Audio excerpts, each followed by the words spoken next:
Hello, and welcome to another episode of Mental Odyssey. Today, I have a very special guest, my brother-in-law, Eli. Yeah. Hello, I'm Eli. If only we had like a video of it. You're like, Rock on. they actually see the excitement behind it.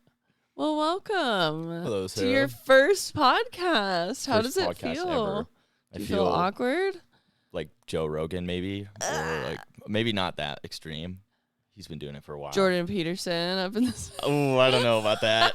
He's a little too extreme for me too. I don't know. I think he has his quirks. He's a smart guy, but I think he's a little too extreme for my liking. You know. He has some good things, but also it's like figure out how it works with you. So does everyone. I mean, right. He has really good life advice, especially for young men, but right. I don't know.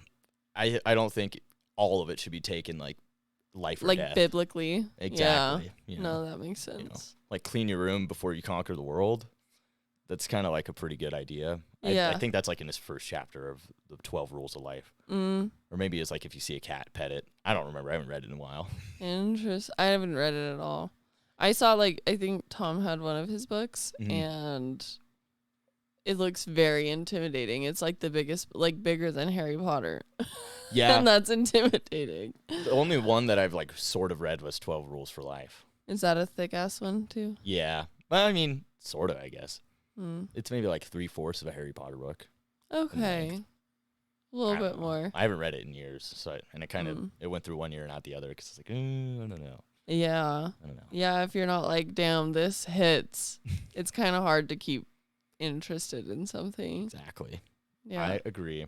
Which is kind of an easy transition because we both left home, left our home state to travel because it wasn't working or giving us what we wanted. Mm-hmm. So I thought that we could talk about that for a minute. And okay. Where do we start? I mean, we could start by, you're about to go away from home again, right? Yellowstone. Yeah. I guess I could start with when I first started traveling. Yeah, let's go. A couple years ago, in 2022 is when I left Yellowstone the first time.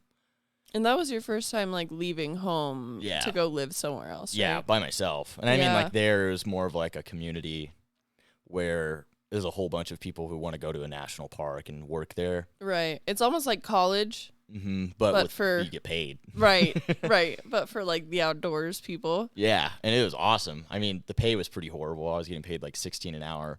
Which I guess I shouldn't complain because most of the states is like $7.25. Right. It's all relative. When you're used to Washington's high minimum wage, it's like that's kind of ass. I'm making 60 cents more than what I was making in Washington. Damn. Right. But the cool part was like, I guess it wasn't really about the wages. It was about living and experiencing Yellowstone. Right. Up close and personal like that. Exactly. Waking up every day there. Yeah. And like my family had gone there quite a few times while I was growing up. And you get a different perspective, like working and living there compared to being a tourist. Where for sure. You like have to knock off as many things as possible in one day if you're like just visiting. Right. But if you're living there, you get to see a lot of things that most people would never get to see ever. Right. You know? Right. So that was a cool experience. We're going to have you take us on a little tour of Yellowstone because I haven't been there since I was really young. I know all the hidden spots. Yeah. Actually, mostly in the southern area. I haven't really traveled too much north of Yellowstone, like Maybe in Mammoth. That's what you can do this time. Maybe. Yeah, that'd actually be pretty cool. There you go. But yeah, Yellowstone's super fun. I really loved being there, and I guess I love it so much that that's why I'm going back. I was going to say, you must have enjoyed yourself if you're going back again. Yeah. Well, I also got tired of working at the ski resort at Stevens Pass in Washington as well. Not that I didn't like working there, but I really only wanted to work there for the winter so I could learn how to snowboard. Right. And now that got accomplished. You're like, I might as well learn and get paid to do it at the same time. Exactly. Yeah. Yeah. That was a perfect plan. That's so smart. That's such a good idea. Well, and I mean, you get a free pass, too. You get a free season pass to that's ski awesome. there all the time. Like, that's way cool. And even on the clock, I was able to ski or snowboard a little bit. That's so dope. It was really cool working, like, building and grounds maintenance because, like, some of the lift shacks could use like some maintenance on them, but most You're of the time, like, oh, I gotta go up there, and then you just ride. No, most of the time, down. like we just bring like a 10-in-1 screwdriver and be like, yo, we're just checking out the lift shacks, and then be gone for like 3 hours just because you're out riding, getting paid to do it. Yes. I don't know if that's like some secret I shouldn't be sharing, but you know what? I'm sure they know. I'm sure everyone knows. I'm sure all ski bums know. Right. I guess I could classify myself as one now. Hey. Yeah. Oh yeah, I forgot we were talking about the journey. Yeah. So I left Washington in 2022 after I'd worked at the city of Kennewick for a couple of years, and I just needed to leave. I just felt like I was stagnating, and I needed to go. I applied to a whole bunch of jobs, and I just saw Yellowstone, like, oh, that'd be kind of interesting. And that was like the only job that had called me back. You're like, I guess that's where we're going. This is what's happening, you know? And so I left to Yellowstone like the last week of April and stayed with my grandma. And then I drove there to do like an orientation and stuff. But I stayed the night in Gardner, Montana before I was supposed to like check in. And I was actually like terrified because I had never like done that before. And, you know, it had always been like I was with my family or someone, but now I was like completely just by myself in this hotel room. I don't know anyone. I don't know what to expect. Exactly. Like I had no idea what was coming. And like I had to fight the urge to not turn around and drive the 14 hours back home because I was so scared. I just didn't know if I could do it. Right. But then I was like, well, I've already made it this far. I might as well see it through. You're like, let's at least get to Yellowstone. Exactly. Like I can't even start the adventure if I don't even give it a shot, you know? Exactly. Yeah. And then from there, I worked there and did all the cool, fun stuff. And I met my girlfriend, Myra, girlfriend at the time. And she was from South Carolina. And that was like the perfect excuse for me to leave again. Yeah. And so I ended up moving across the country. After I was done working at Yellowstone, I moved to North Carolina, a couple hours from where she lived. And that was like an adventure in itself. But it was kind of hard because I was so far away from my family and I was working like an actual big boy job. And all my coworkers were like old men, so I couldn't really like go out and do things with them. Right. So it was like hard making friends. And I was working like 50 hours a week, and then I would go home, go to the gym, and play video games with my friends back home. Right. And all my friends were like Myra's friends, you know? Yeah. Which that in itself isn't really that bad, but in retrospect, it's not very healthy to rely on someone else and their friends in order to like feel fulfilled myself. Right. And I guess it's not that I wasn't necessarily feeling unfulfilled. It was more so I needed to do things by myself, I guess, or more things by myself. Because on the weekends, the only thing I'd look forward to throughout the week while I was working was going to visit Myra. Right. You know? I mean, half of the reason of leaving home is independence. So if you're not having the independent experience besides just having your big boy job, like... Exactly. Yeah. And that's, I mean, I got that when I went to Stevens Pass. When I came back here in August, and I stayed with my grandma for a while just to kind of gather my bearings. But then I got the job at Stevens Pass, and it was kind of like I was living by myself again. I mean, I had roommates and stuff, but for the most part, I was doing stuff just by myself. Right. And that was pretty cool. But yeah, it's been really fun traveling a lot. I guess I haven't really like delved too deep into it. But when I went to North Carolina, Myra had to go back to school within like 4 days from when we left. So we had to like, oh my goodness, drive like 12-hour days every day. Ew. And the worst state that I've ever driven through was Kansas. Like it was nothing. It was 8 hours going 80 miles an hour in a straight line, looking at other people's fields. Oh my goodness. It's pretty horrible. But other than that, I mean, it was really cool going east to the Rocky Mountains because I've never gone east to the Rocky Mountains before ever in my life. Right. Like it's all my family lives over here on the west side of the country. Yep. And so being able to see and experience that was pretty awesome. And going to the South and like experiencing a whole different culture compared to like the PNW, it's definitely a culture shock. Big difference. Like, it's a big difference. It's a lot more slow paced, I would say.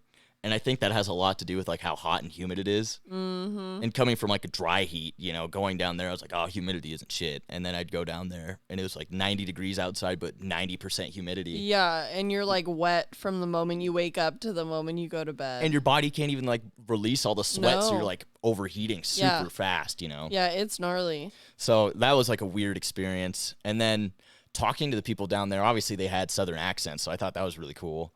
But then just kind of like the lifestyle differences too. People seem more passive aggressive here on the West Coast compared to over there. Like I guess they're like nice to your face, down there, but for the most part, like, it's fairly friendly. Whereas, like, if you go to Seattle or something, like, if you smile at someone on the street, they're gonna be like, this guy's gonna rob me or something. Right. They're like, what's up with this guy? Exactly. This is weird. Kindness. Yeah, unheard of up here. Yeah. They just tell you to kick rocks. But down there, a lot more people were nice. And I mean, obviously, you could delve into like the political side of it, but I don't really want to because I didn't pay attention to it. Right. But what I did think was weird was a lot of people considered like the Confederates as rebels, you know, kind of like a prideful thing as rebels. I thought that was a little interesting. Right. But I mean, that's, I guess, delving into the politics of it, so I don't really want to talk about that. It's just I mean, it touchy. can also be considered culture, I would say, at this point, because it's like lived out in a sense of it being like, this is my... Yeah, that's like, true. It's like a culture thing almost. It's my identity. Yeah, yeah. And I mean, it's hard to say that like everyone was like racist down there. I don't think that's true. No, but you just see it a lot more often. Mm-hmm. I went to visit Ashley down in Alabama, and like as I was driving in, I saw like 3 Confederate flags up, which for me, like being here, if you see one of those, it's like very few and far between. Yeah, and it's in those like everyone podunk towns. is like, what the fuck is this dude up with? Like, yeah, I don't understand. Well, and especially up here, it's like, bro, Washington wasn't even a part of the Confederacy. It wasn't even a state yet. What are you talking about? Yeah, it's like it's a whole different history Yeah. down there. Like it's older down there. Oh, There's 100%. a longer culture that's been there. So yeah, it definitely is it's different.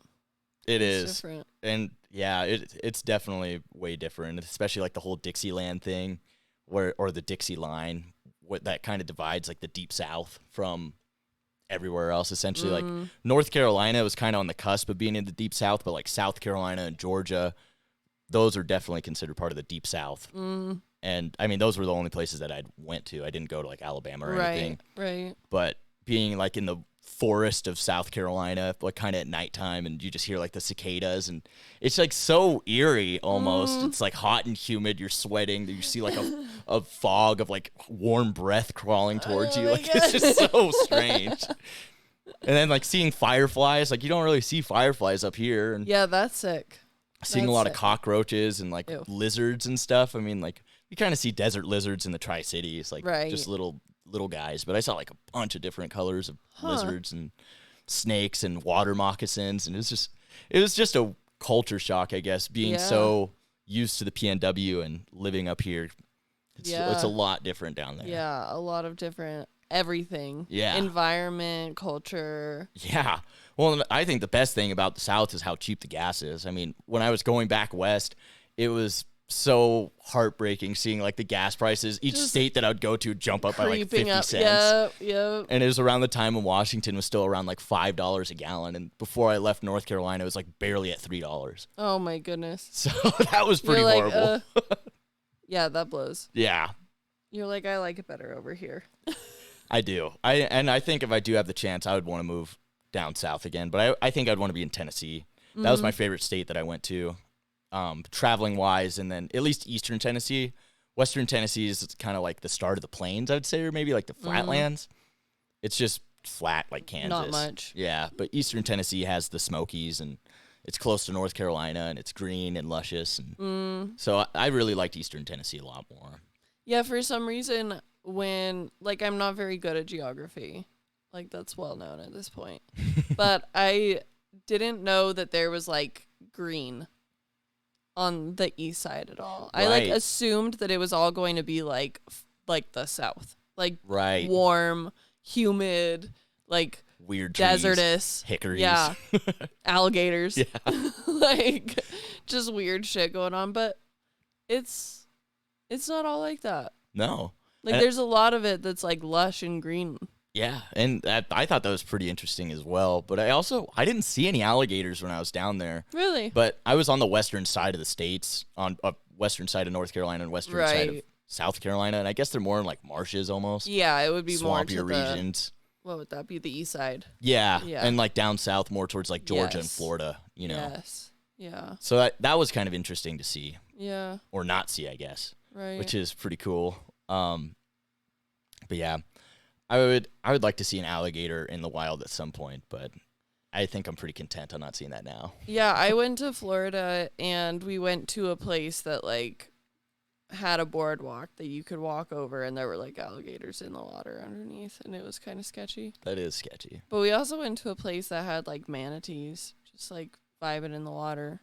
Weird. Yeah, it was, like you said, like a shock, because it's just like the difference in animals that they have and how it's like so normalized there too. They're just like it's just a gator, or I'm like, dude, that's a dinosaur like looking at me. I'm its meal, dude. This is a big deal, man. I don't know how you're acting so cavalier about this.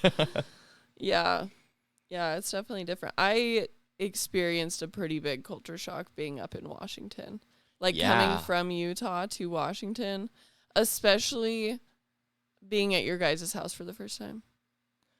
Oh, the trap house? No, it was like not just the house, but like when I went inside and I heard like Joey saying like fuck or like dick in front of your mom, I was like, whoa, this is so different. But that's like, it's normal out there to just be a human being, like an adult human being. Whereas here it's like, you're expected to be some kind of like religious folk like try and be like PC to the world and stuff. That's kind of lame. It is, but also I feel like I was gonna ask you what you learned, but I had this thought of one of the things that I learned from being in Washington is that like what you choose to focus on is what you see. So while I lived here in Utah, it was like I was focusing on feeling like an outcast because I was in the religion and then I left the religion and then I didn't know where I fit in any of it. And then I left and I kind of figured some of myself out while I was out traveling. And then coming back now, it's like I can actually see the people that aren't like balls deep in religion. Yeah. That's a good way of putting it. That's definitely a good way of putting it. Yeah. So it definitely gave me more perspective, but what are some of the things that you learned through your travels? Like, I think when I first went to Yellowstone, I didn't really have any expectations going into it. And that's something that I've been trying to be better at, is not having any expectations going into something. Because, like bigger expectations lead to bigger disappointments or whatever. Yeah. I've heard that somewhere. Yeah. But when I moved to South North Carolina, like in that area, I think a really big takeaway was kind of how much I actually missed Washington. Like I learned that I was focusing on that little dingy town in Tri-Cities. Like the reason why I wanted to get away is because I was sick and tired of seeing the same people doing the same things in the same place all the time, Yes, I do. I agree. And then when I moved back there, like I didn't realize how much Washington like kind of is my home base. Like it's a beautiful state. It kind of has everything that you want ever. Like if you want to go to a desert, go to Tri-Cities or around that area. If you want to see a rainforest, go west. Yeah. If you want to see the mountains, go to the Cascades, Right. And so that was like kind of a big takeaway. But then another thing would probably be learning to be more independent, I would say, because like I said before, when I wanted to move in the first place, like my perfect excuse was that Myra was going to be there, and like I kind of already had an in that aspect. Like I can go there with someone and I don't have to be completely by myself. Yes. Yeah. And I mean, there were some points where I was completely by myself because like I would only be able to see her like once a week while I was there. Right. Unless I took some time off and we went and did something, Yep. But that was something that I needed to learn as well, was like being more independent. And then when I left, that's kind of what my goal was to continue to try being independent. Yeah.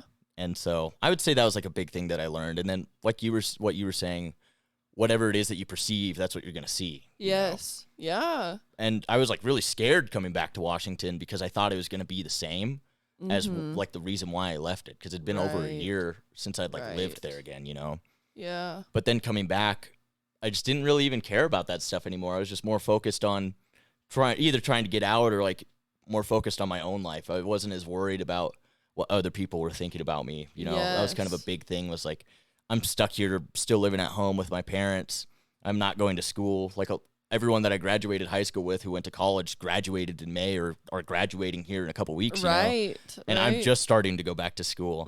So there's kind of like a little bit of a complex there, like an inferiority complex, like I haven't been doing enough. Right. You know? No, but that then makes sense. I've been traveling and doing all this stuff. Like, how can I knock myself off when I've been experiencing, you know, and living instead of like doing the grueling work of school, you know? Yeah. It's interesting to have those thoughts that are like in the moment, oh, I woulda, shoulda, coulda type shit. When it's like in reality, I don't want to, like, when I look back on the experiences that I did in that time instead of going to school or whatever, because I could have like my master's by now. Right. I could have a doctorate by now if I would have gone to school immediately. But the way that I spent my time is not something that I regret in the slightest. So to have that thought now where it's like, ah, shit, I probably should have done something. No. Fuck you. Like, whoever that is that's telling me that, I actually don't agree with you because I thoroughly enjoy the way that I spent my time. Right. And I would much rather have lived experience out in the outside world than just going and being taught how to be a student. Right. You know, or being like a worker, be in the workforce or something, you know? Yeah, exactly. Like get a chance to go out there and be like, what is it that I want to focus on? Yeah. You know, because when I left here, I was like, fuck this place. Like, it's just a bunch of like religious people and I'm never going to be able to amount to what I want to be while I'm still here. And now having the perspective of living in Washington, it was like, oh, I could just actually be exactly who I want to be. And if somebody has something to say about it, do they matter in my life? It's not someone you want in your life anyway. Yeah, is it actually important? No. And like, I love the area here. Like like you said, the versatility and like the beauty of Washington. I way feel that about Utah. Like being able to see like a landscape, like a panorama of mountains all the time. It's awesome. Oh, it just like feeds my soul every morning when I come out. I'm just like, oh, it's so pretty here. I agree. Yeah. I do like Utah a lot. I need to do a little bit more traveling throughout Utah because I've only really been to like the northeastern part. Like, you know, I went to Lagoon and I've been to Salt Lake City, but that's really about it. I haven't gone to Zion. I haven't gone to Arches. You need to go down there. I need to see it. Oh, it's so pretty. Yeah. This is next on the list.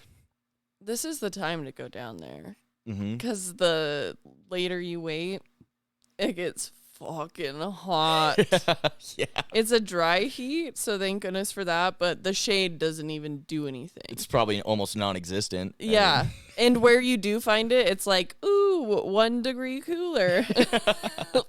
Like, it's not, there's no breeze. It's just hot. Yeah. Yeah. Wow. So it would be now or like fall. You wait. Yeah. But even then, like, it goes from hot to like cold pretty quick. Oh, I see. Yeah. Okay. Yeah. Yeah, I'll probably do that after I get done working at Yellowstone because I'll be done working there like September, October. That would be a good time to go. Yeah. And I mean, I do plan on working at a ski resort again this next coming winter, but I don't know where I would go. I think I want to either work in Park City or go to like Vail, Colorado. You should try Park City. I would really there's like to a lot of skiing up here that you can do. Like we get crazy amounts of snow. This last little storm that we had that was like randomly mid-April or May, it was like, I want to say they got like 3 feet or more up in the mountains. Holy shit. And that was like not even a winter storm. That was an early summer or an early spring storm. Did it like warm up and kind of turn to slush, or was it still pretty powdery for a while? I'm assuming it probably turned into slush pretty quick. But the temperature difference, because the elevation up there is a lot different. Like you can go up a pretty significant elevation pretty quick around here. You just got to drive up. Do you know what like the elevation is like here in Bountiful? Or? Let me look real quick. I feel like. Because I know Tri-Cities is like maybe 300 feet above sea level. It's way more. Like if the sun was out, you can feel how much hotter the sun is because of how much closer we are to the sun. The UV rays just blast into you. Yeah. What is it called? Is it like sea level or how? Just elevation. Oh yeah, elevation.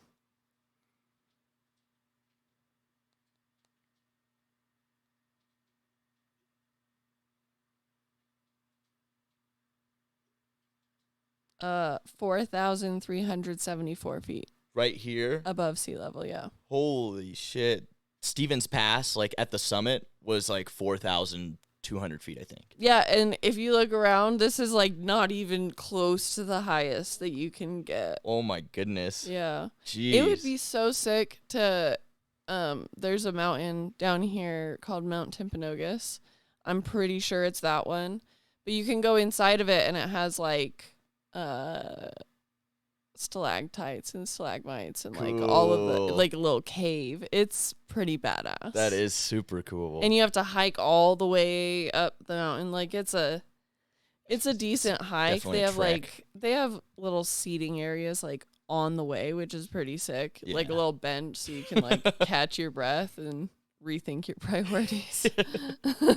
Try to remember why you're doing this in the first place. Yeah, but then you get to the top and you get in the cave and it's like way cooler in there. Yeah. And you're like, oh, this is nice. And then it's pretty. And then. Well, I'm sure the hiker's high is really good too. Yeah, it's pretty fun. Yeah. It's a good time over there. There's a lot of cool stuff to do. But I wouldn't have appreciated half the shit that there is here because it's just the place that I grew up in, and it's always been accessible to me. Yeah. Another thing that I've noticed is I very much appreciate the highway systems here versus like being in the Tri or anywhere in like near Colfax or the places that I was around. Oh my God, you have to go like here, there, and everywhere to get to the one place that you wanted to go. And it's like, oh, yeah, it's going to be 2 miles, but it's going to take you 15 minutes to get there. Well, and I think it's probably just because of the influx of people that have been moving, especially the Tri-Cities area, and they just don't have the infrastructure to handle it, especially on like the freeways. Right. You know? But now it's like I have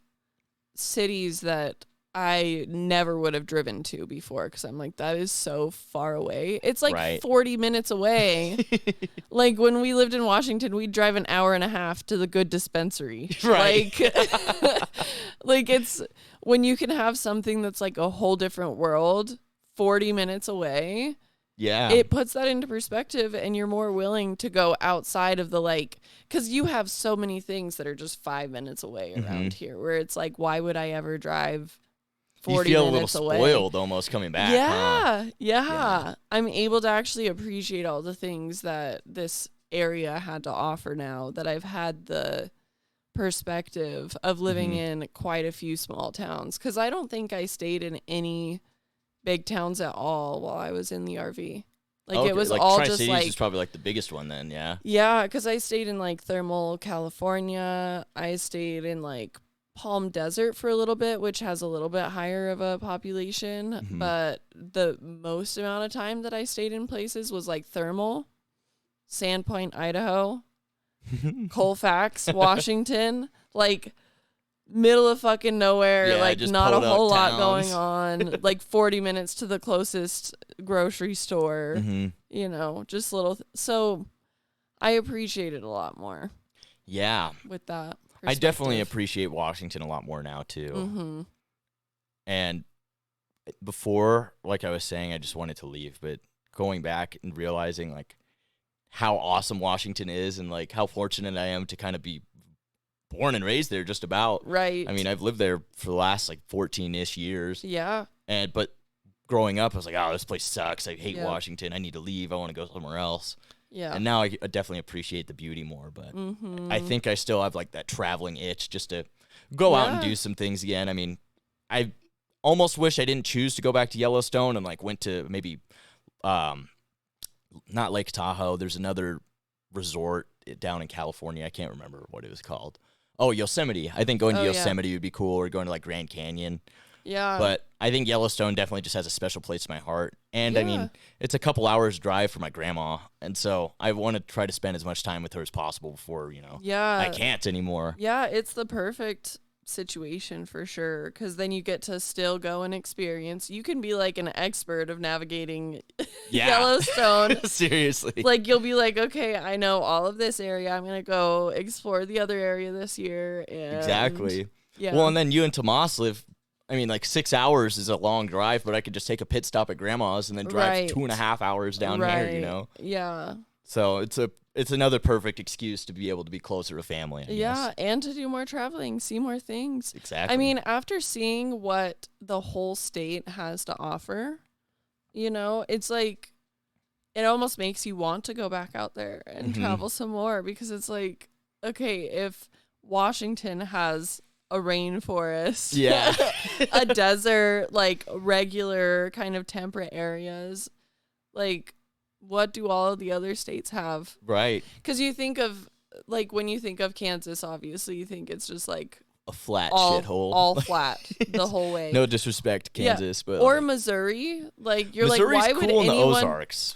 But but I don't think about that. Like, when you think about the, like, just the stereotypes, I guess, of a place, it's like, oh, that's a, you know, like New York, it's just like cold out there, and like,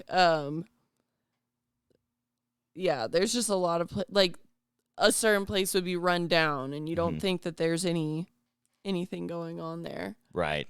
But I definitely want to go out and do more traveling, because we want to buy our own land one day. And I don't know where that's going to be. I'm not sold on any particular state at this point. I just want it to be cheap, and I want them to leave us the fuck alone.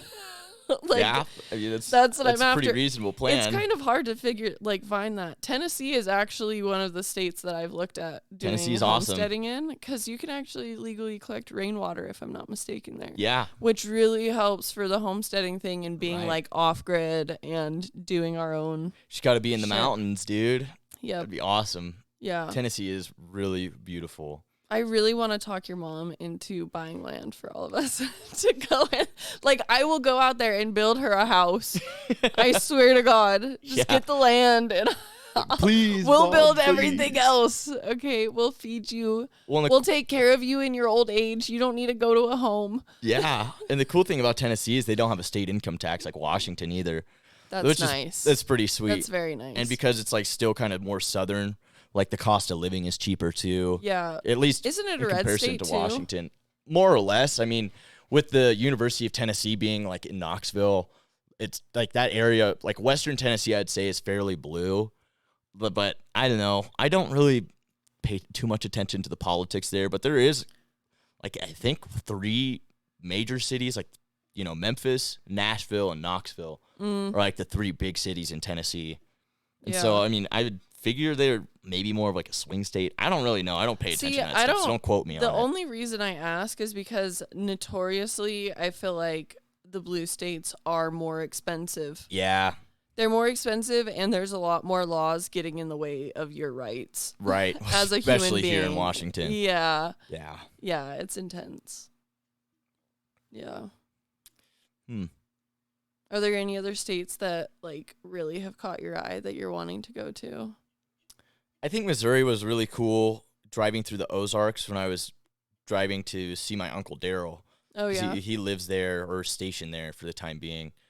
And we had to drive through the Ozarks. And that was pretty cool in itself, but it was like nighttime and the roads were like so windy and like up and down. It was like a roller coaster. Like I was getting car sick while I was driving. Like, are those mountains? Or? Yeah, the Ozark Mountains. Yeah. And it was cool driving through there, but we didn't really get to see much at nighttime. Right. And I was just feeling sick. Like I'm not really one to get car sickness. Even Myra was like about to throw up because it was just like woo, up and down, and that was pretty horrible. That does not sound like fun. But I mean, if we stopped and like looked around more, I think it'd be cool. Right. If it wasn't 12 hours in a car. Yeah. With that as the end of your day. Yeah. Yeah. No, that was like, I think that was the longest day we had because when we first started the trip, it was from Tri-Cities to Blackfoot, which was 8 hours to see my grandma. Then Blackfoot to Denver, which was 10 hours, and we were staying with Myra's uncle. And then from Denver to Johnson City, I don't really remember where Uncle Daryl lives, but to the middle of Missouri, and that was like a 13-hour drive. Oh, my God. And 8 of those hours was spent in Kansas, and then like 4 hours was spent in Missouri. It's like the complete opposite. You're just like absolutely nothing, and then like all of the turns horrible. And winds. It was and bumps. absolutely horrible, like experiencing that. But then the next day, it was like a quick 3-hour drive to Illinois. And a quick is relative, obviously. Yeah. But compared to what we've been driving. Yeah. It gives you perspective. When you just drove like 13 hours the day 3 before. 3 doesn't sound bad. 3 isn't bad. And we stayed with our friend that we met in Yellowstone in this podunk town called DuQuoin, Illinois. It was a pretty cool town. That's where he had grown up and he was born and raised. But it's like, I would say it's more of a village. It's like one of those. Dairy community, Yeah. And then from there, I think it was like an 8-hour drive from Illinois to Clemson, South Carolina, where Myra lived. Okay. So, nice. Yeah, we did the trip in like 3.5 days. So that was really cool. But God, I was so tired of miserable. driving. I was so tired of driving at the end of it. I do not road trip that well. I liked it, and I wish that Myra knew how to drive stick. And that was like the whole thing. That like I drove probably, it was like 38 hours. I probably drove like 35 out of the 38 hours. Do you have cruise control? Yes, but thank God. Yeah, I use it. Myra refuses to use cruise control. What? Yeah, she likes to be in control of the vehicle, which is kind of funny. But we were in Kansas where it's just a straight line. So I was like, yeah, you just put it into first, you just try to let it off the clutch and the pedal a little lightly, and you pull over to the side of the freeway and you're like, it's a straightaway. As long as we can get into fifth, we're chilling. You're good to go. And she did it. Like, it was awesome. And she drove for 3 hours. I passed out because I was just so drained. Yeah. And then she's like, I'm just tired of driving. Can you drive? We're like, okay. You're like, me too, dude, but all right. Yeah, just had to do it, I guess. And looking back, like, it's just kind of funny. Like, it's kind of weird thinking that I did that. I just kind of left my whole life back in Washington just to experience something else. Right. I packed up the Fiesta as much as I could. With basically all my belongings, this tiny little 4-door sedan. And just put across the country, Yeah. No, I mean, I definitely had a bigger vehicle. But like, it was definitely interesting trying to get groceries. Yeah. Only having a 30-foot motorhome. Like, I'd have to that limits you a little bit. And like pack everything away just to go and drive to the grocery store and then come back. Right. Set everything back up. Oh my gosh. Did you have like the space to be able to at least buy groceries for a couple weeks, or was it like a weekly thing? Oh no, it was like I just didn't eat much. Like, my eating disorder got out of hand there because it was so inconvenient. Oh my gosh, I can only imagine. Yeah, like when I was staying in Thermal, I made friends with a couple of the people. I did work camping there. Mm-hmm. And so I made friends with a couple that lived there, and they took me into town a couple of times to help me get groceries so I didn't have to That's nice. Do the whole thing. But it was kind of cool because the dispensaries would meet me in the Walmart parking lot. So I wouldn't have to do like a second trip. They'd bring it right to me, which was, I'm like, okay, at least there's that. Yeah. But when I first left, I didn't realize that the fridge could operate off of electricity. And so I had it going off of propane the whole time. And I only had like the attached propane was 2 gallons. I'm pretty sure. Oh, which is that's not much at all. And so I had to fill it up like once or twice a week while I was there because the heater is also off of propane. Right. And it was in the desert. So it was like during the day you need your AC on, but at night you definitely need your heater on. Right. And so I'd like run out of propane in the middle of the night, wake up, it's like 40 degrees in the motorhome. Just shivering. Just like freezing my ass off. Like, it was not for the faint of heart, and I don't think that I think I fall in that category where I was just like, it was a lot of unexpected turbulence. Right. That I didn't really like think through. It was like, oh, it's going to be so fun. I can just like park wherever I want and just like stay the night. I'm not going to have to spend a bunch of money. But then like, after spending a couple of nights just like boondocking, just like parked somewhere in like a grocery store parking lot, or like I stayed in casino parking lots a few times. Yeah. I was trying to find a place to sleep in Vegas, and there was this like, anytime that I would start moving the motorhome, I would be like totally prepared. Have my snacks, my water, the dogs are all squared away. I have like my GPS taking me exactly where I need to go. Right. Like I was set. And so I was planning to stay at this Flying J, and I pull up and there were like 40 semis already parked there. I'd have to like back into this little area, and I was like, this is not it, dude. This is not the play.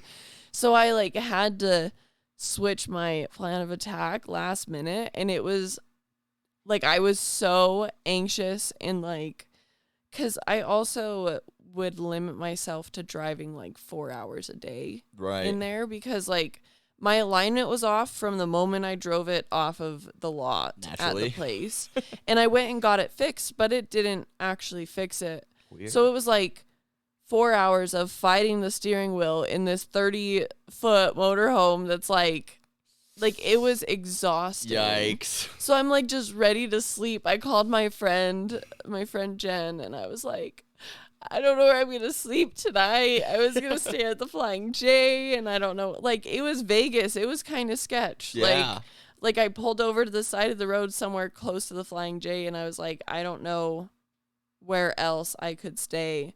And I ended up just finding a Costco, and I stayed there the whole night, which you're not supposed to, but I was just like, fuck them. I'm just going to, like, they have security that patrols, and I feel safe here, and yeah, it was. I also stayed at a Cracker Barrel for like a week because they let you stay. Like, it's actually one of the places that lets you stay there. Wow, really? Yeah, they have like RV parking. Go Cracker Barrel. I know. It was pretty clutch. sick. Yeah, it was in Coeur d'Alene. Do you think doing that stuff kind of made you a better person? Like, when you kind of had the rose-colored glasses when you first started off. Yeah. And then the tint started to slowly fade away. You're like, oh, what the that fuck shit was am I ripped doing? the fuck off my face. Like, the moment that I got to St. George, because I stayed at my grandma's house for a few days, but until then, my dogs were strictly, like, backyard. Right. Like obviously, they were in the house. Like, they weren't outside dogs, but they never went on walks. Like, I didn't take them on walks at all. And then I go to, like, walks are the only way that they can go outside. Like, on a leash is the only way that they can actually relieve themselves. Right, and exert their energy and so whatnot. I was, like, attached to them. And my calves were, like, killing me because they were just pulling like I'm a fucking sled or something. Like, oh, my God. It was so miserable. Like, right off the bat, I was like, this is not what I signed up for. It's like, character development. It really was. There was a lot of character development in that time where it was like, okay, how are you going to deal with waking up and it being 40 degrees in your motorhome? Right. Like, how are you going to deal with the AC going out and it's 93 degrees outside and you have 2 dogs in this hot fucking car? Like, what are we going to do about this? Like, a lot of it was just...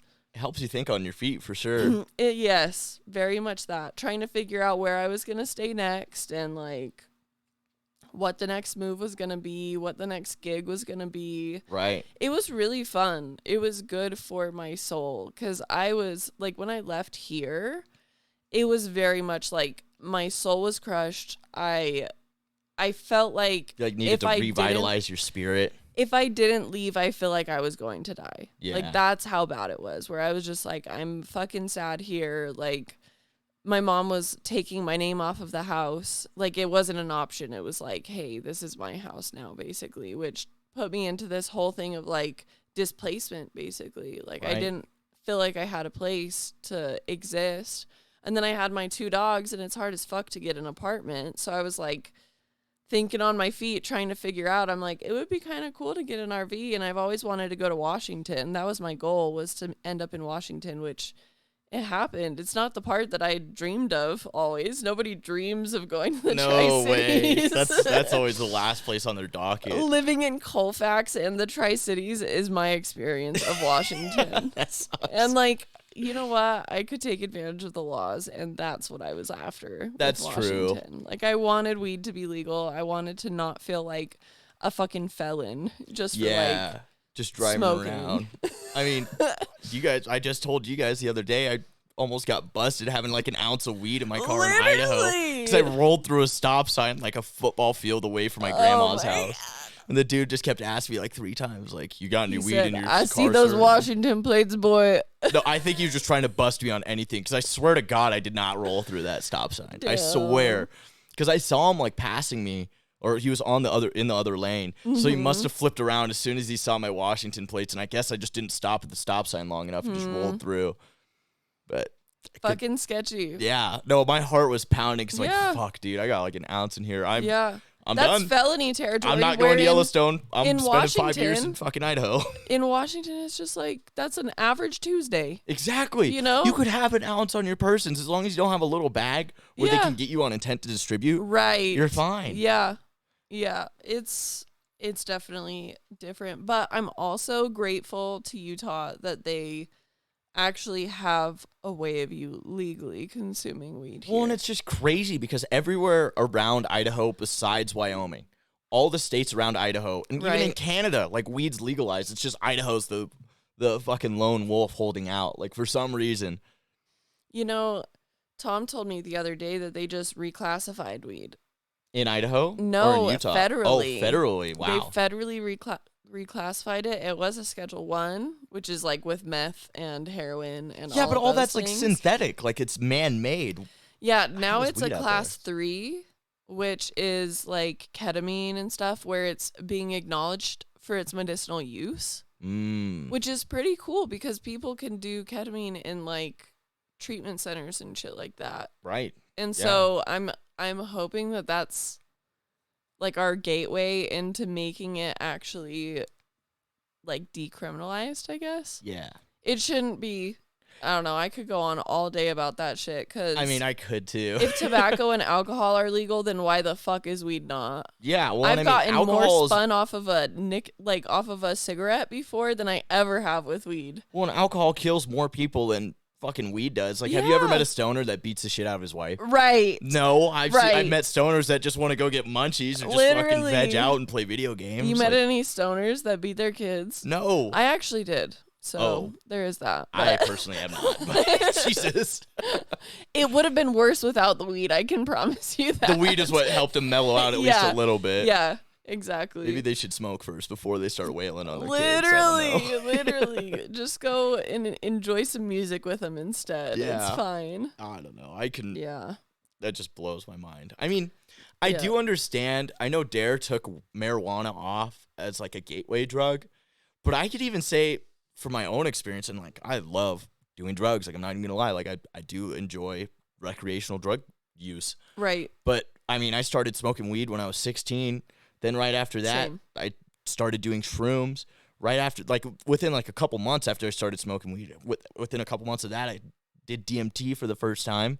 Within a couple months after that, I was doing acid, and then from then on out, I was just doing shrooms and acid all the time. It seemed like for my last 2 years of high school. It was a gateway drug. Yeah, yeah. And I mean, obviously, eventually got introduced into coke and all that, but yeah, like I would say, like it could potentially be a gateway drug if you are looking for something else, I guess, because I had been sheltered my whole life. Right. Never like drank. I mean, I was 16 when I started smoking weed, but I never experienced like another state of consciousness, I guess. Yes. Or like another way of feeling, except like maybe cough syrup where I'd just get drowsy, you know? Right.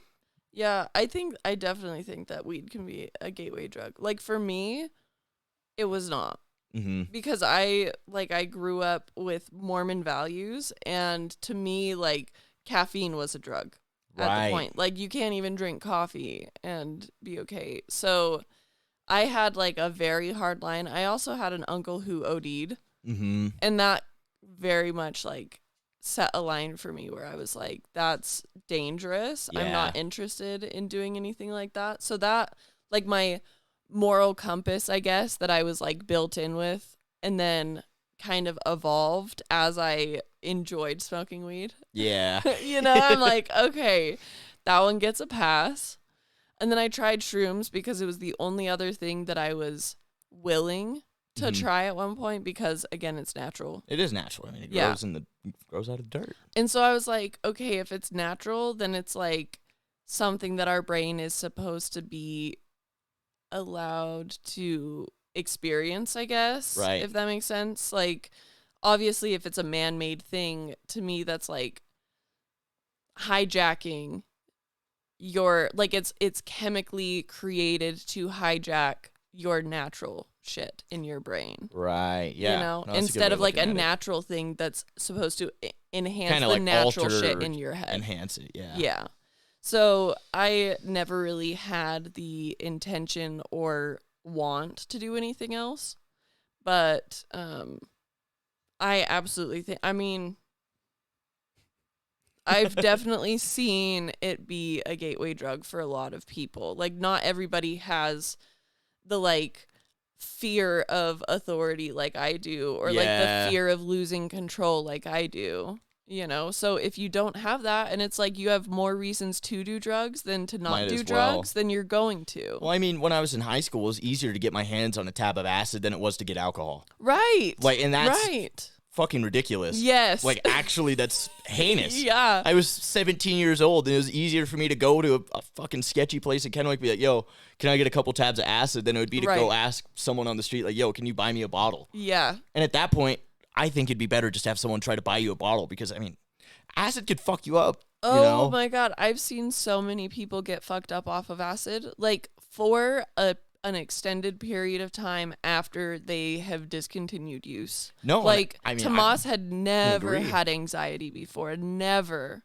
And like, I told him, I was like, you should consider it a blessing that you've only had to deal with anxiety for like 1 year of your life, instead of like, I've had it almost always. Your whole life. Yeah, like I can't remember a time where I wasn't anxious, you know. But at the same time, it's like that was introduced to him because of his bad reaction with acid. Yeah, I mean, I could say the same thing. Yeah. I had a really horrible experience like 4 years ago, and I'm still like reeling from the aftermath of that. And I guess it's not like I've completely lost my mind or anything, you know, but I'm very much more wary about doing psychedelics anymore because I am afraid of losing my mind now. Yeah. You know, and like your reality is shattered. Yes. When you're on psychedelics. Absolutely shattered, broken into pieces, and you might not get them all back when you get out of it. Yeah. Exactly. Like, I will never do it because I have seen, like, I saw one of my friends go into a drug-induced psychosis after doing acid and smoking weed at the same time,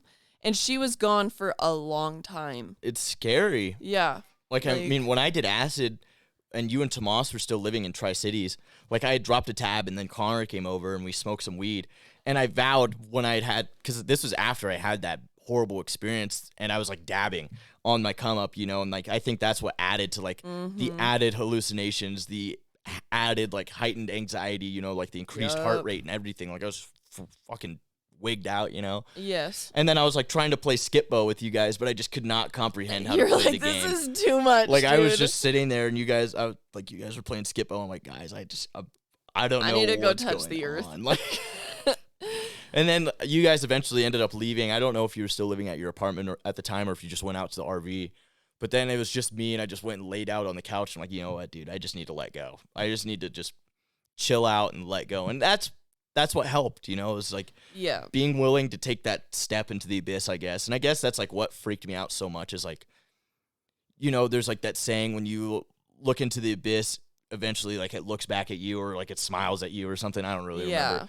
And so it's like scary to like take that step because you know, you don't know what's going to happen. Yes. Like fear of the unknown is very big. And especially like when you're on acid or shrooms or anything, like it's even heightened, you know, it's enhanced that fear. Yeah. But that's like the best time to like try to overcome it, I guess, you know. Yeah, it's a very interesting thing. Like my experience with psychedelics has not been positive. Like but I also have a very hard time letting go. Like I am so in control of all of the things because to me that's the best way that my mental health, like the best chance that my mental health has is when shit feels like put together and in control. Like in a puzzle pieces kind of fitting together, right? Yeah, like I like having a routine. I like going to sleep at the same time. I like waking up at the same time. I like getting stuff done and like not letting anything get too like delayed, you know, like house chores or whatever. Like I like being in control of that. And that's just the external way that it presents in my life. Like in my brain, if I don't have an idea of how I'm going to complete some tasks or like the order of operations of how something's going to go down, like it feels very out of control to me, and I start feeling like helpless almost. If that starts to happen, like if there's like a deviation in your plan or whatever, do you kind of start to like freak out a little bit? Like,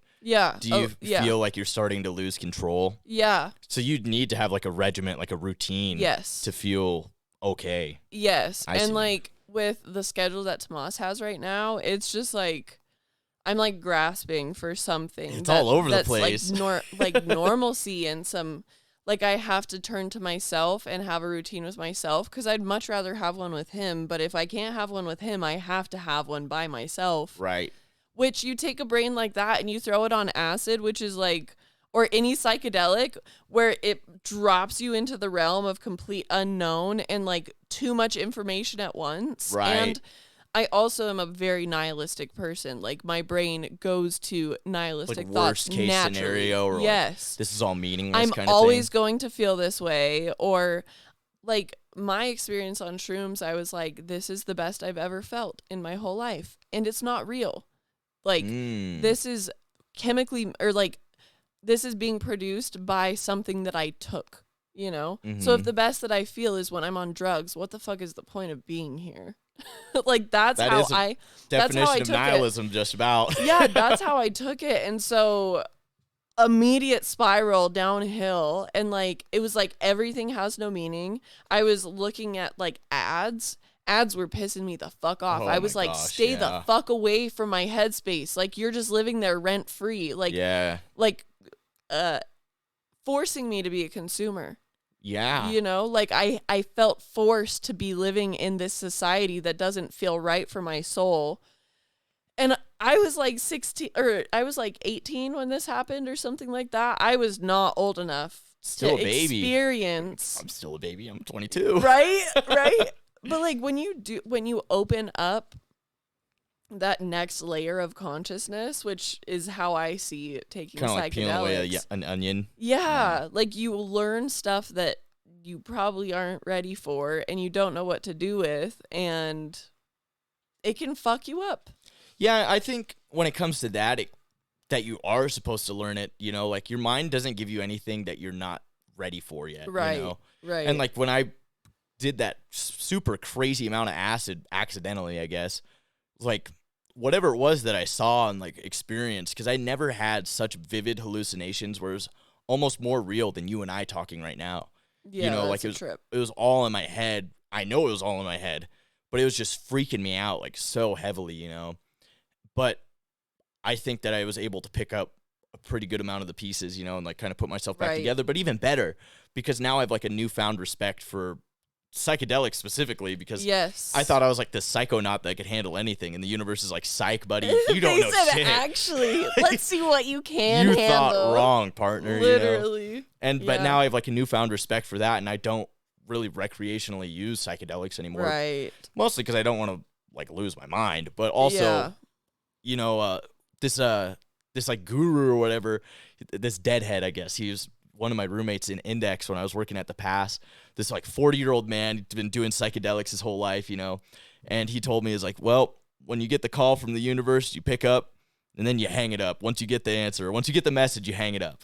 You know, I got the message and I hung up the phone. Yeah, you know? literally. Yeah, that was like some sage advice that dude gave me, because like I don't really have like a want or urge to like do psychedelics anymore.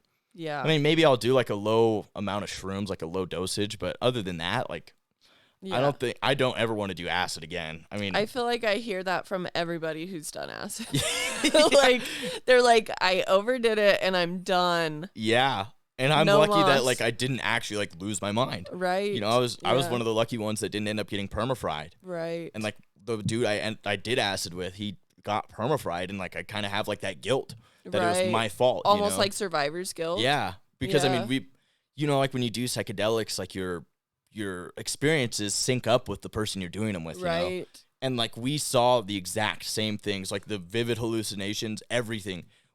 Our minds had like synced up, and we had seen the same exact things, verbatim, word for word. You know, like it was just so intense. And like I took it one way, and he took it the completely opposite side of the spectrum. Right, you know? right. And now I kind of blame myself for him being the way he is now because he's like perma-fried. Yeah. And I don't ever want to like be that way again. I don't ever want Right. to see someone get that way again. So like, Yeah. I tell people who do acid, just don't fly too close to the sun, you know, like don't smoke weed while you're doing acid. Yes. You're going to wig out. Do one at a time. Yeah. You don't need it. And like my roommate, one of my old roommates back at Stevens Pass, I can understand where he's coming from because he's a couple years younger than I am.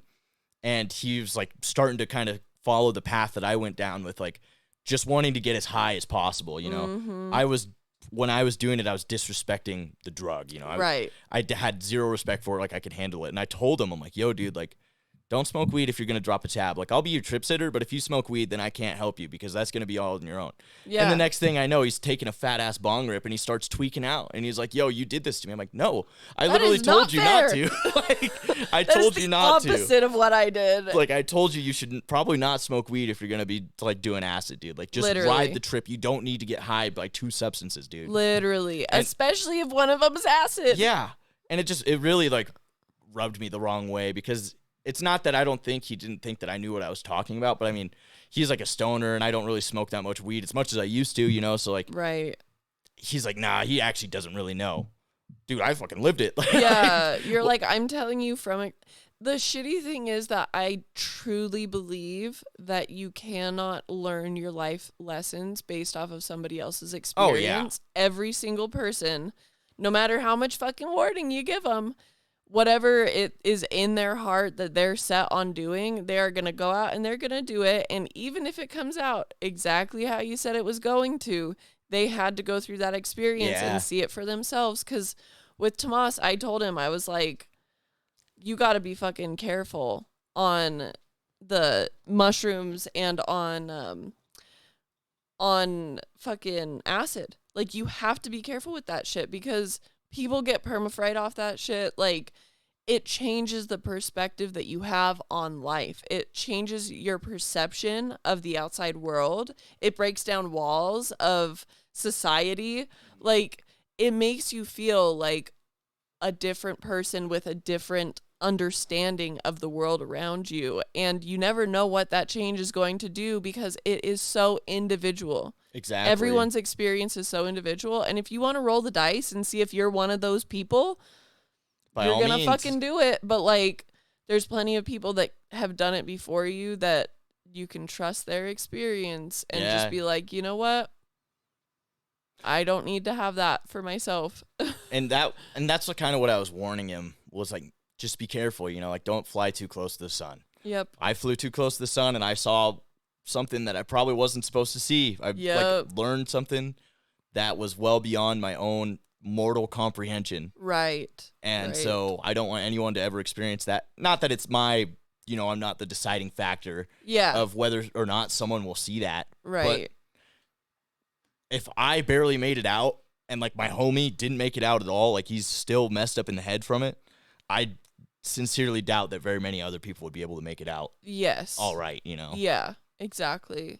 Especially depending on what time in your trip you have that realization. Mm-hmm. Because if it's like pretty early on, you got like 12 more hours of that shit, dude. That sets the scene for the rest of your trip. Yeah. It literally sets the scene. And there's no tapping out. No, you can't turn it off. Yeah. And that was what Emmy, my friend, like when we did acid together, after we like went on a walk, and he just started like wigging out, you know, he's like, this is it. And I'm like, what's it, dude? And we were just walking and I guess he like saw himself in the third person. Like he was looking down at us and it was like, that's a fucking trip. 10 o'clock at night, February, like it was Friday night. No cars were out. Like it was really weird because it's a Friday night and like the street that we live on is like fairly busy, you know? And so you'd think that there'd be a lot of cars that are going down, but there's not a soul outside.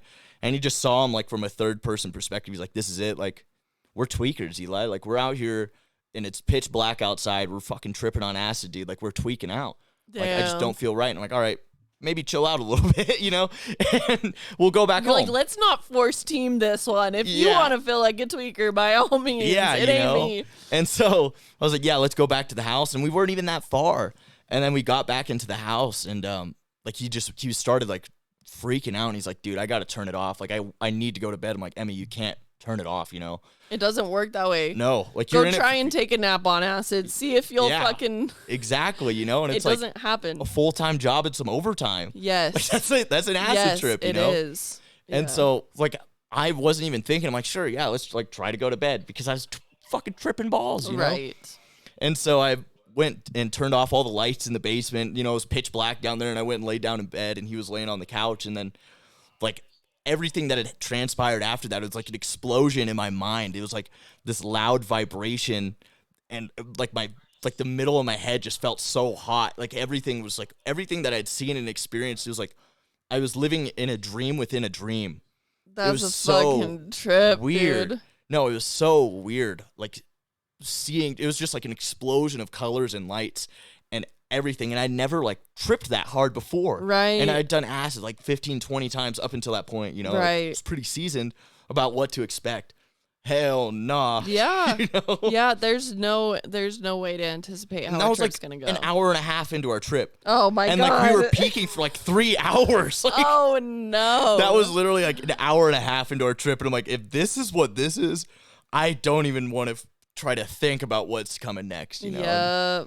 Yep. That's why I never did it. A series of either fortunate or misfortunate events. Right, depending on the recipient of it. You know, and the eyes of the beholder kind of thing. Yeah, no, I would not be able to agree to letting go of control for that long.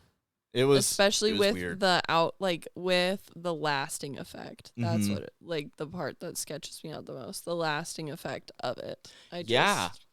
After that trip, I mean, for like 6 months, I was always looking over my shoulder because it felt like I was always being watched. Like it was almost like I developed like schizophrenia or something, you know? Fuck. Dude. And so I was like always looking over my shoulder. Like it just felt like I was always being watched. But then after 6 months, I was like, that's just so irrational. Mm-hmm. You know, I finally like kind of came to the realization that it's like, nah, it's not really like that. Like that was what had happened, and I can live with that for the rest of my life, and I can live the rest of my life without doing acid ever again. Yeah. I ended up doing it like 3 or 4 more times after that. Of course, because you got to. Because I had to, you know, just to see. But it was never anything like that. The other times I'd done it, it was like, I don't even really know the best way to put it. Like, you have like very little weed left, and so you take like a bong rip to try to get high, and it just like almost gets you baked. Yeah. But you're not baked. You know, that's kind of how it was. And that's after that, that's when I was like, I got the message. Yeah. I'm going to hang up the phone. Yeah, exactly. You know? Put the fucking phone down. Yeah. Yeah. Well, I feel like if anyone listening is contemplating doing acid, maybe try and take our advice and fucking don't. Yeah. But if you're like every other person who's going to have to do it themselves, just don't fly too close to the sun, homie. Make sure you're in a good setting. Make sure you have a trip sitter. Someone that's not high and doing acid. That's a very big thing because they'll ground you. Yeah. You know, they keep you grounded to the earth. But good setting, maybe in the daytime too. Make sure you have good lighting. Don't have a control issue. Don't be a perfectionist. It's not going to end well for you. Don't take a bunch of fucking dabs on your come up. Literally. Don't get a crossfade when you're doing acid. Yeah. Pro tips. But other than that, you should have a good time. Yeah. Yeah. Use at your own risk. Yeah, definitely not condoning. Yeah. Well, this is fun. We'll have to do an update when, like, midway through your Yellowstone thing and see how it's going. Yeah, that'd be fun. I am down to do that. Hell yeah. Cool. Yeah. Signing off. Thanks, Sarah, for having me. Yes, thanks for being here, Eli. Until next time. Mental Odyssey is a Dream and Do podcast, produced and edited by yours truly. The music is owned by Chill Hop, and this song is Velocities by Sleepy Fish. Go check them out. Thanks for being here.